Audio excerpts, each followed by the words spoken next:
प्यारे साथियों, आप सबकी मांग के आधार पर आज हिंदी व्याकरण लेकर के आया हूँ। आप बहुत प्यार दुलार देते हैं, हमारे वीडियो को देखते हैं। आज मैंने हिंदी व्याकरण बताने की कोशिश की है। आप सभी कापी और कलम लेकर के बैठ जाइए, नोट बनाते चलिए, नोट करते चलिए और बहुत मज़ा आएगा हिंदी पढ़ने में। अक्सर हम देखते हैं कि हिंदी व्याकरण के अभाव में हिंदी को हम ठीक प्रकार से पढ़ना, लिखना और बोलना नहीं समझ पाते हैं। तो वो जो कमी है, उस कमी को आज हम इस टॉपिक में, इस चैप्टर में, इस वीडियो में दूर करने वाले हैं। इसलिए आप हमसे जुड़िए और इस वीडियो को देखिए और नोट बनाइए, आपके लिए उपयोगी होगा। मैंने लिख रखा है हिंदी व्याकरण। हिंदी व्याकरण की परिभाषा क्या है, हिंदी व्याकरण क्या है? हिंदी व्याकरण या व्याकरण वो विधा है जिसके द्वारा हम हिंदी को ठीक प्रकार से बोलना, लिखना और पढ़ना सीखते हैं। यानी कि हिंदी व्याकरण के अभाव में हम हिंदी को नहीं समझ सकते, हिंदी को नहीं जान सकते, हिंदी की तह में, हिंदी के हृदय में नहीं जा सकते। यदि हमको हिंदी के हृदय में जाना है, हिंदी को अपने हृदय में बसाना है, हिंदी से जुड़ना है, हिंदी से लगाव रखना है, हिंदी सीखना है, तो उसके लिए हमको हिंदी व्याकरण पढ़ना आवश्यक हो जाता है। इसलिए हिंदी व्याकरण का ज्ञान होना अति आवश्यक है। मैंने यहाँ लिखा भाषा। भाषा क्या है आप सभी जानते हैं, और नहीं जानते हैं तो जान लीजिए। भाषा एक माध्यम है, भाषा एक साधन है जिसके द्वारा हम अपने हृदय के भाव को, अपने विचारों को दूसरे के समक्ष रखते हैं, यानी विचारों का आदान प्रदान करते हैं। अतः आप परिभाषा नोट कर लीजिए कि भाषा वो माध्यम है जिसके द्वारा हम अपने विचारों को, अपने भावों को व्यक्त करते हैं या आदान प्रदान करते हैं। चलिए, ये हो गया भाषा। मैंने लिख रखा है कि विचारों या भावों को व्यक्त करने का जो साधन है उसे ही हम कहते हैं भाषा। आइए देखते हैं भाषा के प्रकार। भाषा 3 प्रकार की होती है। नंबर 1 लिखित भाषा, नंबर 2 मौखिक भाषा और नंबर 3 सांकेतिक भाषा। लिखित भाषा, यहाँ मैंने लिखा है भाव या विचार। जब हम अपने विचारों को या अपने भावों को लिख करके व्यक्त करते हैं तो वह भाषा कहलाती है हमारी लिखित भाषा। दूसरा है मौखिक भाषा, यानी मौखिक भाषा वो भाषा है जिसमें हम अपने विचारों या भावों को बोल करके दूसरे के समक्ष प्रकट करते हैं, यह भाषा कहलाती है मौखिक भाषा। और सांकेतिक भाषा, जब हम अपने विचारों को या अपने भावों को संकेत के माध्यम से व्यक्त करते हैं तो यह भाषा कहलाती है सांकेतिक भाषा। उदाहरण के लिए, जैसे यहाँ मैंने लिखा है लिखित भाषा। मुझे आपको बुलाना हो तो मैं लिख करके भी आपके पास भेज सकता हूँ कि आप यहाँ आइए, या किसी का नाम इंडिकेट कर सकता हूँ कि आप यहाँ पर आइए। आप उसे पढ़ेंगे और आप मेरे पास आएंगे, या कोई बुलाएगा, कोई भी बात कह सकता है, आप उस पर अमल करेंगे और उसको समझेंगे। तो ये माध्यम हो गया। तो ये माध्यम हो गया लिखित माध्यम। दूसरा, आपको यदि मुझे बुलाना है तो हम आपका नाम लेकर के और आपको बुला सकते हैं। तो जब आपका नाम लेंगे, आपको बुलाएंगे तो आप आएंगे, आप हमारी बात पर, हमारे विचारों पर, आप हमारे भावों पर अमल करेंगे, तो ऐसी भाषा कहलाएगी मौखिक भाषा। तीसरा क्या, सांकेतिक भाषा, यानी जैसे कि मुझे आपको बुलाना है तो हम आपको न लिख कर बुलाएं, ना आपसे बोल कर बुलाएं, सिर्फ इशारा करें आपको इस तरह से, तो आप समझ जाएंगे कि मुझे बुलाया जा रहा है, तो आप आ जाएंगे। तो ऐसी भाषा को हम कहते हैं सांकेतिक भाषा। इन तीनों भाषाओं का हमारे जीवन में बहुत बड़ा महत्व है। हम कहीं ना कहीं तीनों प्रकार की भाषाओं का उपयोग करते हैं, इसलिए इनके बारे में जानना बहुत आवश्यक है। आइए देखते हैं। मैंने लिखा है यहाँ पर लिपि। लिपि क्या है? जैसा कि आप हिंदी पढ़ रहे हैं तो हिंदी किस लिपि में लिखी जाती है? हिंदी की लिपि होती है देवनागरी। हिंदी की लिपि क्या है? देवनागरी। ये प्रश्न भी आ सकता है। हिंदी देवनागरी लिपि में लिखी जाती है और हिंदी को लिखने का जो तरीका होता है वो बाएं से दाएं की तरफ लिखा जाता है। बाएं से दाएं की तरफ लिखा जाता है। तो ये देवनागरी लिपि हो गई। अब ये लिपि है क्या, ये भी जानना जरूरी है। मैंने लिख रखा है कि भाषा को लिखने का तरीका, जैसे जो कुछ यहाँ पर मैंने लिखा है तो एक तरीका ही तो है। भाषा को समझाने का, पढ़ाने का, सीखने का ये एक तरीका ही तो है। तो मैंने जिन अक्षरों का, जिन प्रतीकों का प्रयोग किया है, जिस तरह से प्रयोग किया है, तो ये जो तरीका है, इस तरीके को ही हम कहते हैं लिपि। यानी भाषा को लिखने का जो तरीका है, उस तरीके को हम कहते हैं लिपि।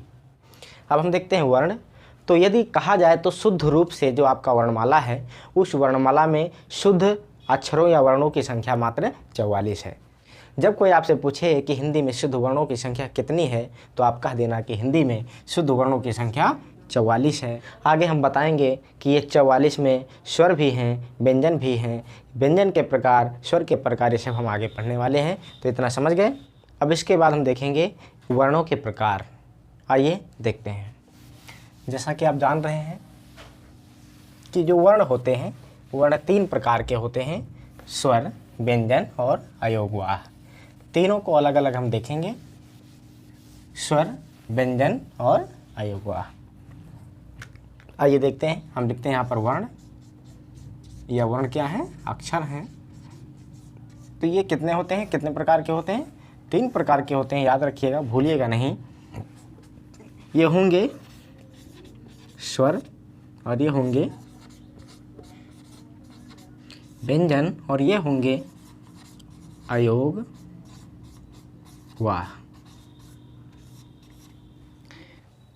तो वर्णों का जो प्रकार है वो 3 प्रकार के होते हैं, स्वर, व्यंजन और अयोगवाह।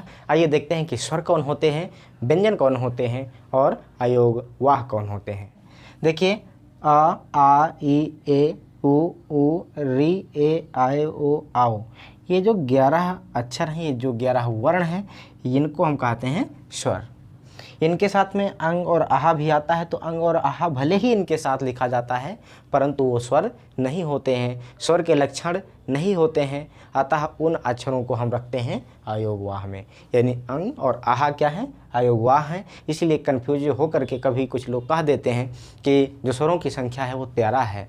तो 13 नहीं है। स्वरों की संख्या कितनी है? स्वरों की संख्या मात्र 11 है। और ये 2 जो अक्षर हैं, 2 वर्ण हैं, ये होते हैं अयोगवाह। इसलिए आज से हम इन्हें पढ़ेंगे अयोगवाह। आज से हम जानेंगे इन्हें अयोगवाह के रूप में। ये उन लोगों के लिए है जो नहीं जानते हैं। चलिए इधर व्यंजन। अब पूरा जो आ से लेकर के और ज्ञ तक का जो अक्षर है, ये जो वर्णमाला है, इस वर्णमाला में इतने स्वर निकाल दीजिए, इतने अयोगवाह निकाल दीजिए। बाकी शेष जो बचे हैं वो सारे क्या हो जाते हैं? वो सभी व्यंजन हो जाते हैं। अभी हम व्यंजन के प्रकार देखेंगे, उससे पहले स्वर के प्रकार देखेंगे, तब समझ पाएंगे कि स्वर क्या हैं और कितने होते हैं, व्यंजन क्या हैं, कितने होते हैं, कितने वर्ग में होते हैं। आइए देखते हैं। अब हम देख लेते हैं कि स्वर क्या हैं।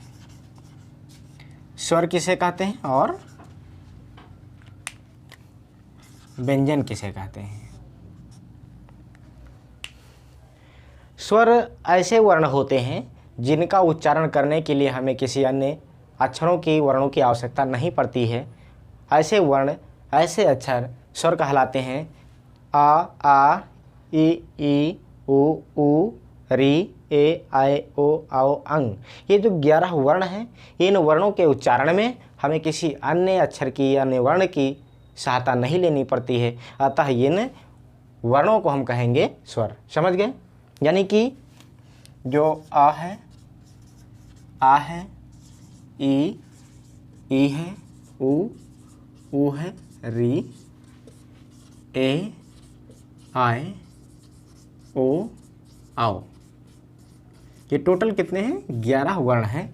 ये वर्ण हमारे स्वर वर्ण कहलाएंगे और इनके उच्चारण में हमें किसी दूसरे अक्षर की, इनके अलावा किसी अन्य अक्षरों की मदद नहीं लेनी पड़ती है। इनकी अपनी खुद की आवाज़ है, इनकी अपनी खुद की ध्वनि है, इसलिए यह व्यंजन से अलग है। और व्यंजन क्या है? व्यंजन ऐसे वर्ण होते हैं जिनका उच्चारण करने के लिए, जिनको बोलने के लिए हमें स्वर की मदद लेनी पड़ती है। यानी जो व्यंजन हैं ये स्वर के सहयोग से बनाए गए हैं। व्यंजनों का उच्चारण स्वर के सहयोग से किया जाता है, इसलिए इसे हम व्यंजन कहते हैं। तो व्यंजन और स्वर में यही अंतर है। स्वर का उच्चारण करने के लिए हमें किसी दूसरे वर्ण या अक्षर की आवश्यकता नहीं पड़ती है, परंतु व्यंजन के उच्चारण के लिए हमें स्वर की मदद लेनी पड़ती है। समझ गए? आइए देखते हैं कि स्वर कितने प्रकार के होते हैं। ये जो यहाँ से यहाँ तक ये वर्ण लिखे हैं, स्वर वर्ण, ये कितने प्रकार के होते हैं, अब हम इनके प्रकार देखेंगे। स्वर के प्रकार। आप बताइए स्वर के कितने प्रकार होते हैं? स्वर के प्रकार आप बताइए, स्वर कितने प्रकार के होते हैं? आपने तो पढ़ा होगा ना, कक्षा 1-2 में पढ़ा होगा स्वर कितने प्रकार के होते हैं। कुछ याद है? चलिए कोई बात नहीं है, हम आपको बताते हैं कि स्वर कितने प्रकार के होते हैं। आइए देखते हैं।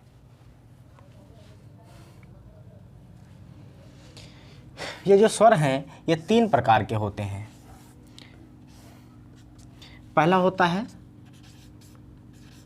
ह्रस्व स्वर। दूसरा होता है दीर्घ स्वर और तीसरा होता है प्लुत स्वर। ये जो स्वर हैं ये स्वर के प्रकार हैं। ह्रस्व स्वर, यहाँ देख लो, ह्रस्व स्वर क्या है? इनको लघु स्वर भी कहते हैं। मतलब ऐसे स्वर, ऐसे वर्ण, ऐसे स्वर वर्ण जिनका उच्चारण धीमी आवाज़ में किया जाता है उन्हें कहते हैं ह्रस्व स्वर। कौन कौन है ये? कौन कौन है ये? ये है आ, ई, उ, री। ये जो चार वर्ण हैं इन्हें कहते हैं ह्रस्व स्वर। क्यों? क्योंकि इनको बोलने के लिए गले को, कंठ को बहुत कम प्रेशर देना पड़ता है, कम दाब देना पड़ता है और इनका उच्चारण हो जाता है। जैसे आ, ई, उ, री हो गया। अब हम देखेंगे दीर्घ स्वर। दीर्घ स्वर का मतलब ही हो जाता है, दीर्घ मतलब बड़े स्वर, मतलब ध्वनि या उनकी आवाज़। यानी ऐसे स्वर, ऐसे वर्ण, ऐसे अक्षर, ऐसी ध्वनि जो तीव्र हो, जो बड़ी हो, दीर्घ स्वर कहलाएगी। मतलब इसके अंतर्गत वह वर्ण आएंगे, वह स्वर वर्ण आएंगे जिनका उच्चारण तेज आवाज़ से किया जाएगा, ऐसे वर्ण कहलाएंगे दीर्घ स्वर। कौन कौन हो जाएंगे इसमें? इसमें हो जाएंगे आ, ई, उ, ए, आए, ओ, आओ। ऐसे वर्ण हमारे हो जाते हैं दीर्घ स्वर वर्ण या दीर्घ स्वर। समझ गए? नोट करते चलिए इसे। अब इसके बाद हम बताते हैं आपको प्लुत स्वर। ओम, ये प्लुत स्वर कहलाता है। ये हो गए हमारे स्वर के प्रकार। स्वर के प्रकार आप जान गए हैं। अब इसके बाद हम आपको बताने वाले हैं व्यंजन के प्रकार। व्यंजन कितने प्रकार के होते हैं, किस व्यंजन को किस संघ में रखते हैं, किस कैटेगरी में रहते हैं, क्या कहते हैं, ये हम जानने वाले हैं। आइए देखते हैं। हमने स्वर और उसके प्रकार देख लिए। अब हम देखेंगे व्यंजन। ये व्यंजन क्या होते हैं और व्यंजन के कितने प्रकार होते हैं। मैंने आपको बता दिया था कि ऐसे वर्ण जिनका उच्चारण करने के लिए, जिनको बोलने के लिए हमें स्वर की आवश्यकता पड़ती है, ऐसे वर्णों को हम कहते हैं व्यंजन वर्ण। तो व्यंजन वर्ण कितने प्रकार के होते हैं मैंने लिख दिया है, 1 2 3 4 5, यानी व्यंजन वर्ण 5 प्रकार के होते हैं। उनके नाम क्या हैं? स्पर्श व्यंजन, अंतस्थ व्यंजन, ऊष्म व्यंजन, संयुक्त व्यंजन और द्विगुण व्यंजन। द्विगुण व्यंजन कितने प्रकार के होते हैं? 5 प्रकार के होते हैं। स्वर कितने प्रकार के होते हैं? 3 प्रकार के होते हैं, मैंने आपको बताया है। तो स्वर 3 प्रकार के होते हैं, व्यंजन 5 प्रकार के होते हैं। आइए देखते हैं पहला प्रकार क्या है। पहला प्रकार है स्पर्श व्यंजन। स्पर्श व्यंजन ये 5 वर्गों में होते हैं, यानी क वर्ग, च वर्ग, ट वर्ग, ता वर्ग, पा वर्ग। और प्रत्येक वर्ग में 5-5 वर्ण होते हैं। 5 वर्ण प्रति वर्ग होते हैं। प्रत्येक वर्ग में देखिए क, ख, ग, घ, अंग। क वर्ग में भी 5 अक्षर, च वर्ग में भी 5 अक्षर, ट वर्ग में भी 5 अक्षर, ता वर्ग में भी 5 अक्षर, पा वर्ग में भी 5 अक्षर या वर्ण हैं। तो ये हो गया स्पर्श व्यंजन। अब अंतस्थ व्यंजन देखते हैं। माँ के बाद में या, र, ल, व, ये 4 अक्षर जो होते हैं वो अंतस्थ व्यंजन होते हैं। बिल्कुल याद कर लीजिए अंतस्थ व्यंजनों की संख्या कितनी होती है? 4 होती है। कौन कौन होते हैं? य, र, ल, व। ये 4 वर्ण, ये 4 व्यंजन वर्ण अंतस्थ व्यंजन कहलाते हैं। देखते हैं ऊष्म व्यंजन। ऊष्म व्यंजन की संख्या 4 होती है, यानी ऊष्म व्यंजन श, श, स, ह। ये 4 जो व्यंजन हैं ये व्यंजन ऊष्म व्यंजन कहलाते हैं। और इसके बाद आता है संयुक्त व्यंजन। संयुक्त व्यंजन में छ, त्र, ज्ञ, श्र, ये 4 वर्ण, ये 4 व्यंजन वर्ण कहलाते हैं संयुक्त व्यंजन। संयुक्त व्यंजन कैसे हैं? कैसे इनको संयुक्त व्यंजन कहा गया है? इनको ऊष्म व्यंजन क्यों कहा गया है? इनका तो उच्चारण के आधार पर कुछ तलवे में स्पर्श करते हैं, कुछ होठ से बोले जाते हैं, कुछ जीभ से बोले जाते हैं। ये बनावट के आधार पर, उच्चारण के आधार पर अलग रखे गए हैं। ये सब तो आपने पहले सीख ही लिया है, तो इसलिए उस सब चीज़ों का यहाँ पर जिक्र करने की कोई आवश्यकता नहीं है। चैप्टर लंबा हो जाएगा, बस इनके प्रकार देख लीजिए, क्योंकि इसमें प्रकार ही पूछा जाएगा कि कौन किस संघ का है, किस प्रकार का है, कहाँ का है, व्यंजन है, स्वर है, ये पूछा जाएगा। अब इसके बाद में लिखा है द्विगुण। इसमें देखिए, इसमें द्विगुण मतलब होता है, द्विगुण का मतलब 2 गुण, यानी ऐसे व्यंजन 2 प्रकार के व्यंजनों के तौर तरीके धारण करते हैं, इसलिए इनको कहते हैं द्विगुण। देखिए ये जो व्यंजन है ये अक्सर देखिए जैसे लिखेंगे आप क्या, श अड़ा क, तो देखिए ये बीच में आए तो ये अड़ा डा से ही तो बन गया ना, परंतु ये डा नहीं है, ये अड़ा है तो हो गया सड़क। और ये क्या है, जैसे टेढ़ा, टेढ़ा, मेढ़ा, टेढ़ा मेढ़ा, ऐसे करके जब कोई शब्द लिखते हैं तब इनका प्रयोग किया जाता है, इन व्यंजनों का प्रयोग किया जाता है। इस तरह से व्यंजनों के प्रकार 5 होते हैं और 5 को आपके सामने लिख दिया है। और इनके स्पर्श व्यंजन को देखेंगे तो इनमें 5 वर्ग होते हैं, प्रत्येक वर्ग में 5-5 वर्ण होते हैं जो आपके सामने लिखा हुआ है। आप स्क्रीनशॉट ले लीजिए, कॉपी पे नोट कर लीजिए। अब इसके आगे हम आपको बताने वाले हैं कि ये स्वर हो गए, व्यंजन हो गए। अब ये स्वर और व्यंजन मिल करके किस तरह से बनाते हैं कोई शब्द, किस तरह से वो शब्द मिलकर बनाते हैं एक वाक्य, और इसकी जानकारी आगे हम प्राप्त करते हैं। हम जान गए स्वर और व्यंजन। अब देखिए ये जो वर्ण होते हैं, ये वर्ण कोई ना कोई अक्षर ही तो होते हैं, और अक्षर ये क्या होती हैं, ध्वनि हो, अक्षर क्या होते हैं, ध्वनि होते हैं। और ये जो ध्वनि है ये भाषा की सबसे छोटी इकाई होती है, भाषा की सबसे छोटी इकाई होती है। अब ये जो वर्ण हैं, ये अक्षर हैं, ये अक्षर मिलकर बनाएंगे शब्द। ये जो वर्ण हैं, यहाँ हम देखेंगे जो वर्ण हैं, वर्ण का कोई अपना अर्थ नहीं होता है, यानी वर्ण जो होते हैं वो किसी वस्तु या व्यक्ति के बारे में नहीं कहते हैं। ये सिर्फ एक पहचान होती है, ये सिर्फ एक चिन्ह होते हैं। किसके चिन्ह, भाषा के चिन्ह होते हैं। और इन्हीं चिन्हों के लिखने का जो तरीका है उसे हमने अभी पढ़ा था कि लिपि कहते हैं। तो ये वर्ण जब मिल करके आपस में बनाते हैं शब्द, तो शब्द का अपना कुछ अर्थ होता है। जैसे वर्ण की बात कहा जाए तो हमने लिख लिया, का लिख लिया, माँ लिख दिया और ला लिख लिया। ये वर्ण है, ये वर्ण है, ये वर्ण है, ठीक है। अलग अलग इन्हें वर्ण कहेंगे या अक्षर कहेंगे। परंतु ये जो अक्षर हैं, ये जो वर्ण है, ये आपस में जब मिलेंगे, जुड़ेंगे तो बन जाएंगे ये शब्द। जैसे यही का हो जाए और जुड़ जाए इसमें म, और इसी में जुड़ जाए ला, तो हो जाएगा क्या, अरे तब क्या कहेंगे इसे, तब आप कहेंगे का म ल। अभी इनका अकेले अकेले कोई अर्थ नहीं था, कोई मतलब नहीं था, परंतु जब ये एक नियम के आधार पर आपस में जुड़ गए तो इनका एक ग्रुप बन गया, इनका एक समूह बन गया, जिसको आपने कहा कमल। और कमल का अर्थ होता है कि किसी फूल के बारे में कहा जा रहा है। तो पूरा अर्थ नहीं, परंतु कुछ अर्थ जरूर दे रहे हैं। अर्थात जो शब्द होते हैं वो वर्णों के ऐसे समूह होते हैं जो हमें कुछ अर्थ देते हैं। समझ गए? वर्ण क्या है? वर्ण एक ध्वनि है, एक इकाई है, किसकी, भाषा की। ये क्या बना रही है, ये बना रहे हैं शब्द। और शब्द क्या होते हैं, वर्णों का एक समूह होता है जो कुछ अर्थ देता है। उदाहरण के लिए जैसे मैंने यहाँ पर लिख दिया, तो ये शब्द जो होते हैं ये वर्णों के समूह होते हैं जो कुछ अर्थ देते हैं। और ये जो शब्द हैं, ये शब्द मिलकर बनाते हैं क्या, वाक्य बनाते हैं। और वाक्य हमें पूरा अर्थ देते हैं, यानी पूर्ण अर्थ देते हैं। आपने पढ़ा है कि वाक्य जो होते हैं वो शब्दों के ऐसे समूह होते हैं। यहाँ पर शब्द क्या थे, वर्णों के समूह थे, परंतु यहाँ वाक्य क्या है, ये शब्दों के समूह होंगे जो हमें पूर्ण अर्थ देंगे। यानी वाक्य की परिभाषा हो जाती है कि वाक्य शब्दों के वह समूह होते हैं जो हमें पूर्ण अर्थ देते हैं या जिनके द्वारा पूर्ण अर्थ प्रकट होता है। जैसे उदाहरण के लिए हम लिखते हैं कोई, जैसे यह क्या है, एक शब्द है। लिख देते हैं दूसरा शब्द मेरा, यह मेरा, और यहाँ लिख देते हैं है, और यहाँ लिख देते हैं घर। ये अलग अलग आपने जो लिख रखा है ना, इसे क्या कहेंगे, इसे कहेंगे शब्द। और इसका अलग अलग कोई अर्थ है, हाँ अर्थ है, थोड़ा बहुत अर्थ है, यानी पूरा अर्थ नहीं है। पूरा चीज़ नहीं जान पाएंगे कि किसके बारे में क्या कहा जा रहा है।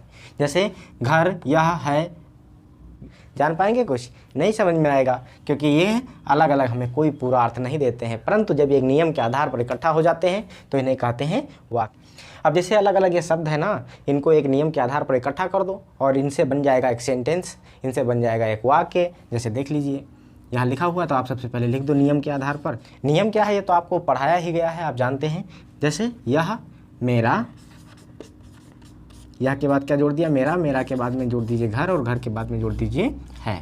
देखिए आपने जोड़ दिया इसको, यह मेरा घर है, जोड़ दिया तो हो गया यह मेरा घर है। यानी ये क्या हो जाएगा, यह मेरा घर है, इससे पता चलता है कि मैं किसी घर के बारे में या होने की बात कर रहा हूँ, जिससे पूर्ण अर्थ प्रकट होता है। और शब्द का कुछ अर्थ होता है और वही शब्द यानी कई शब्द, एक से अधिक शब्द मिल करके जब कुछ बनाएंगे, जब मिल करके इकट्ठा हो जाएंगे तो उन्हें कहेंगे हम सेंटेंस यानी वाक्य कहेंगे, और वाक्य का पूर्ण अर्थ होता है। अब इस वीडियो में इतना ही। हम आगे दूसरी वीडियो लेकर के आ रहे हैं जिसमें हम बताएंगे शब्द के प्रकार, शब्द के कितने प्रकार होते हैं, कौन कौन से शब्द किस कैटेगरी में आएंगे, किस वर्ग में आएंगे। तो इस तरह से आपने देखा वर्ण, शब्द, वाक्य, समझ गए।